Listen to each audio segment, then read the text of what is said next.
क्या आपने कभी ध्यान दिया है कि हमारे दिमाग में हर रोज एक छोटी सी जंग चलती रहती है? एक ऐसी जंग जिसके बारे में हमें अक्सर पता भी नहीं चलता, लेकिन ये हमारे हर फैसले, हर विचार और यहां तक कि हमारे सबसे करीबी रिश्तों को अंदर तक प्रभावित करती है। हम बात कर रहे हैं ईगो यानी अहंकार और सेल्फ रिस्पेक्ट यानी आत्मसम्मान के बीच की उलझन की। आज के सफर में हम इस मजेदार और थोड़े कॉम्प्लेक्स टॉपिक की गहराइयों में उतरेंगे। तो चलिए शुरू करते हैं।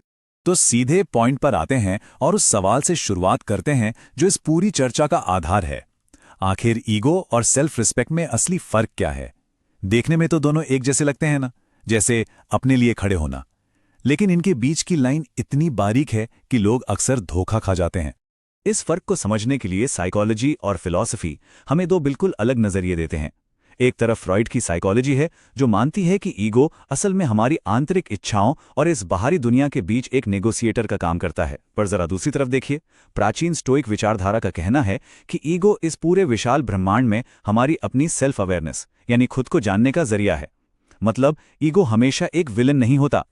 लेकिन प्रॉब्लम तब शुरू होती है जब ये आउट ऑफ कंट्रोल हो जाता है। Journal of humanities and social sciences में दिबाकर पाल नाम के एक रिसर्चर ने बड़ी जबरदस्त बात पॉइंट आउट की है। उनका कहना है कि अगर ईगो को ऐसे ही अनियंत्रित छोड़ दिया जाए तो ये हमारी क्लियर सोचने की क्षमता को पूरी तरह धुंधला कर देता है। जब ईगो हावी होता है ना, तो लॉजिक और सच्चाई नजर आनी बंद हो जाती है। तो अब सवाल उठता है कि हम पहचाने कैसे? चलिए ईगो और सेल्फ रिस्पेक्ट के बीच के इस टकराव को और थोड़ा डिटेल में समझते हैं। अगर आप इन दोनों के पैटर्न को ध्यान से देखेंगे तो आपको एक बहुत ही दिलचस्प फर्क दिखेगा। एक हेल्दी ईगो, जिसे हम सच्चा आत्मविश्वास कह सकते हैं, वो सेल्फ अवेयरनेस से आता है। उसका पूरा फोकस इस बात पर होता है कि क्या सही है। पर वहीं दूसरी तरफ एरोगेंस या अनहेल्दी ईगो हमेशा इनसिक्योरिटी और डर से पैदा होता है और उसकी जिद बस एक होती है, कौन सही है, यानी कि मैं ही सही हूं। इससे थोड़ा और सिंपल तरीके से सोचें। एक अहंकारी व्यक्ति हमेशा वैलिडेशन का भूखा होता है। उसको लगातार लोगों से तारीफ और तालियां चाहिए होती हैं। लेकिन जिस इंसान में सेल्फ रिस्पेक्ट होती है, उसका आत्मविश्वास अंदर से आता है।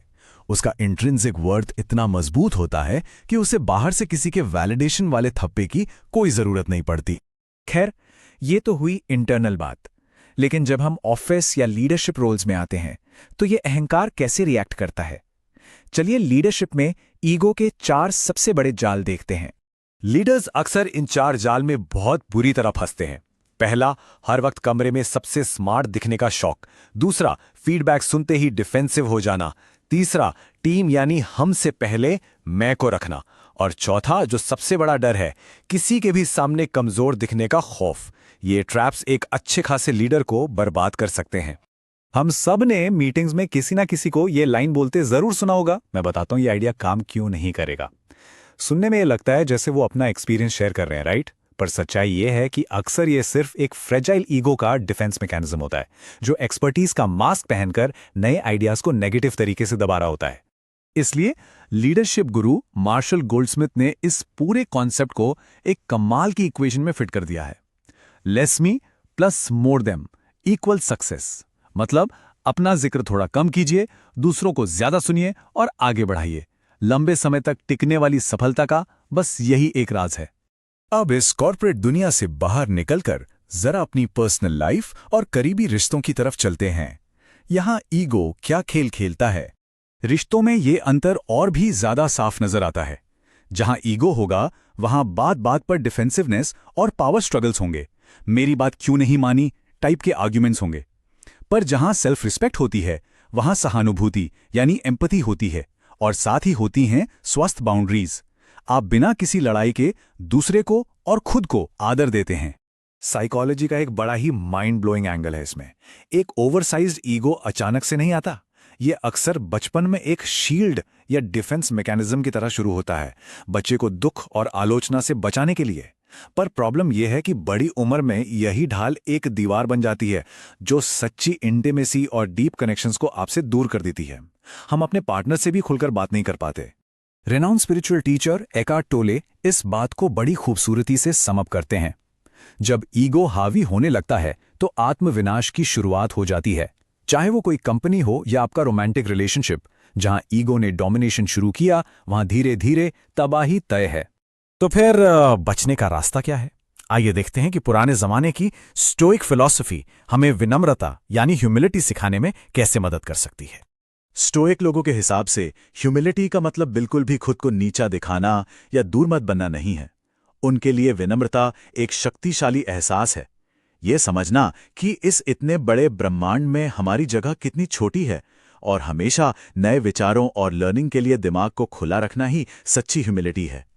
और इस अहंकार पर लगाम कसने के कुछ प्रैक्टिकल तरीके भी हैं, जैसे कि रिएक्ट करने से पहले एक छोटा सा पॉज लेने की आदत डालना, अपनी गलतियों को छिपाने के बजाय सबसे पहले और खुलेआम उन्हें स्वीकार करना, एक कोच की तरह सोचना और ऑनेस्ट फीडबैक को सच में सुनना।